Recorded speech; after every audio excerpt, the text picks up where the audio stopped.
10వ తరగతి పరీక్ష ఫలితాలను ముఖ్యమంత్రి రేవంత్ రెడ్డి విడుదల చేశారు. ఈసారి జీపీఏ విధానం తొలగించినందున సబ్జెక్టుల వారీగా మార్కుల గ్రేడ్లు ఇస్తున్నారు. కనీస మార్కులు వస్తే పాస్ లేదంటే ఫెయిల్ అని మార్కుల మెమోపై నమోదు చేస్తారు.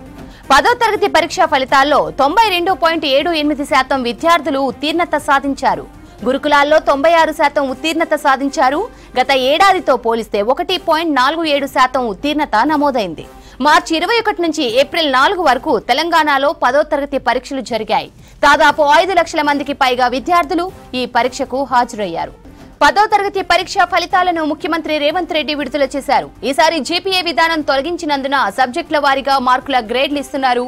కనీస మార్కులు వస్తే పాస్ లేదంటే ఫెయిల్ అని మార్కుల మెమోపై నమోదు చేస్తారు. 10వ తరగతి పరీక్ష ఫలితాల్లో 92.78% విద్యార్థులు ఉత్తీర్ణత సాధించారు. గురుకులాల్లో 96% ఉత్తీర్ణత సాధించారు. గత ఏడాదితో పోలిస్తే 1.47% ఉత్తీర్ణత నమోదైంది. మార్చి 21 నుంచి ఏప్రిల్ 4 వరకు తెలంగాణలో 10వ తరగతి పరీక్షలు జరిగాయి. దాదాపు 5 లక్షల మందికి పైగా విద్యార్థులు ఈ పరీక్షకు హాజరయ్యారు. ఇక ఈసారి 10th ఫలితాల్లో బాలికలదే పైచేయి. 99.29%తో మహబూబాబాద్ జిల్లా మొదటి స్థానంలో ఉంది. సంగారెడ్డి జిల్లా 99.09%తో రెండో స్థానంలో ఉంది. వికారాబాద్ జిల్లా 73.97%తో చివరి స్థానంలో ఉంది. ప్రభుత్వ రెసిడెన్షియల్ స్కూల్స్ విద్యార్థులు సత్తా చాటారు. ప్రైవేట్ కంటే రెసిడెన్షియల్ స్కూల్స్ లో అధిక ఉత్తీర్ణత సాధించారు. జూన్ 3 నుంచి 13 వరకు 10వ తరగతి సప్లిమెంటరీ పరీక్షలు జరగనున్నాయి. సప్లిమెంటరీ పరీక్షల కోసం మే 17 వరకు దరఖాస్తులు స్వీకరించనున్నారు. ఈసారి 10th ఫలితాల్లో బాలికలదే పైచేయి. 99.29%తో మహబూబాబాద్ జిల్లా మొదటి స్థానంలో ఉంది. సంగారెడ్డి జిల్లా 99.09%తో రెండో స్థానంలో ఉంది. వికారాబాద్ జిల్లా 73.97%తో చివరి స్థానంలో ఉంది. ప్రభుత్వ రెసిడెన్షియల్ స్కూల్స్ విద్యార్థులు సత్తా చాటారు. ప్రైవేట్ కంటే రెసిడెన్షియల్ స్కూల్స్ లో అధిక ఉత్తీర్ణత సాధించారు. జూన్ 3 నుంచి 13 వరకు 10వ తరగతి సప్లిమెంటరీ పరీక్షలు జరగనున్నాయి. సప్లిమెంటరీ పరీక్షల కోసం మే 17 వరకు దరఖాస్తులు స్వీకరించనున్నారు.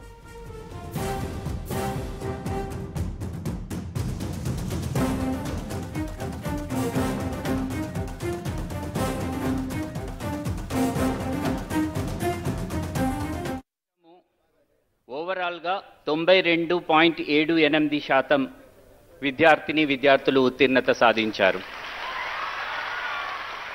గత సంవత్సరం కన్నా ఇది 1.47% అధికం సార్. రెండోది, మనకు రెసిడెన్షియల్ స్కూల్స్, తర్వాత మన కస్తూర్బా స్కూల్స్, గురుకులాలు, వీటన్నిట్లలో చాలా ప్రతిభ కనబరచడం జరిగింది. రెసిడెన్షియల్ స్కూళ్ళల్లో 98.79%తోని అందరికన్నా ప్రధానంగా ఉన్నారు. సార్, ఈరోజు ఇక్కడ బసవ జయంతి జరుగుతోంది. బీసీ వెల్ఫేర్ కనుక మనం తీసుకున్నట్లయితే 97.79% ఉత్తీర్ణతతోని రెండవ స్థానంలో ఉంది.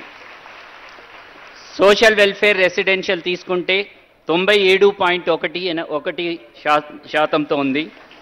Tribal welfare 97.63%, minority residential 96.57%, model schools 95.31%, ఆశ్రమ పాఠశాలలు 95%, కస్తూర్బా గాంధీ బాలికా విద్యాలయాలు 94.42%.